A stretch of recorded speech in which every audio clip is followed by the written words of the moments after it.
Oh, George Karl. Oh, George Karl. Come on in here, buddy. Let's have a word. Now, I don't know if time is making you kind of just say anything or you've been hanging around Scottie Pippen. I don't know what. But the latest thing is this cat came out here and said that Shawn Kemp was the MVP of the 96 finals. And miraculously, granted, I'll give you this. He probably was the third best player in that finals overall.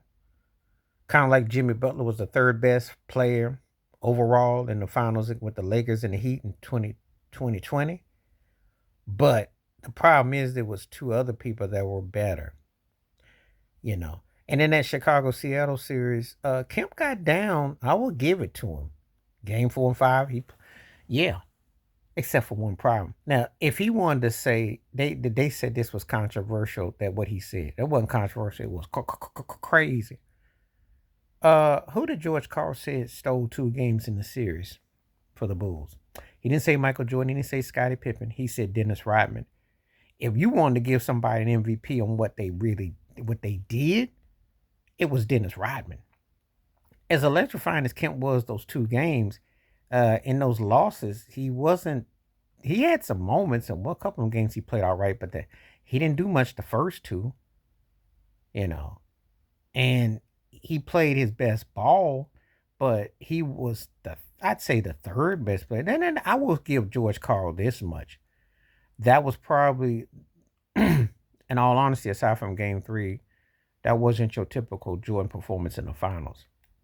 Because he really didn't look he didn't look like he was, so far beyond. They did a pretty good job on the Bulls keeping them in front. The problem was is that the Sonics didn't have nobody in the glass, and the bench of the Bulls tore they behind up. Harper, Kukos, and then were too big and too physical. But Rodman was if I want to say somebody, if I didn't say Jordan, who I thought should have been MVP or co-MVP, it was Rodman. Because if you can give Andre Iguodala the MVP in 2015, you could have given Dennis Rodman MVP in 1996.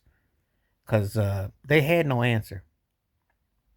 Jim McAvey, I forgot who was all in the box for Seattle. They had no answer for Rodman. His rebounding, his tenacious movement, his volleyball taps, his hustle, his spark was the difference. And that was the tilt. He was everything that the Sonics didn't have. Sometimes you can look at one guy and say, if you put him on both teams, we could win. That was the case in point. So, but George Karl to come out and say something so ludicrous is hilarious. I watched that finals. And Kemp had a play like that all 7 games. Who knows? But he didn't. He had 2 incredible games and he got down and they won. But, game 3, Jordan and Pippen did what they wanted to do. But Rodman stole 2 games. So if you're getting out hustle and out work, you're not the best player on that team.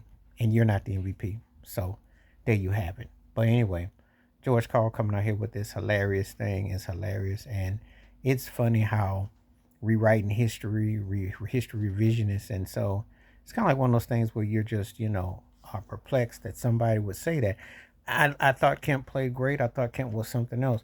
But he was not the MVP of that series and not close to it. But he had a great series and here was quite the same. So, but you tell me what you think below. Please hit like, subscribe, welcome thoughts, comments, and I do respond. Thank you. Wash your hands, keep your mind clear, watch out for another. Share it if you like and hit that membership. Stay safe, stay blessed, stay woke, stay free, stay true. And please get these comedians in check because they be saying anything in these streets. All right, I'm out.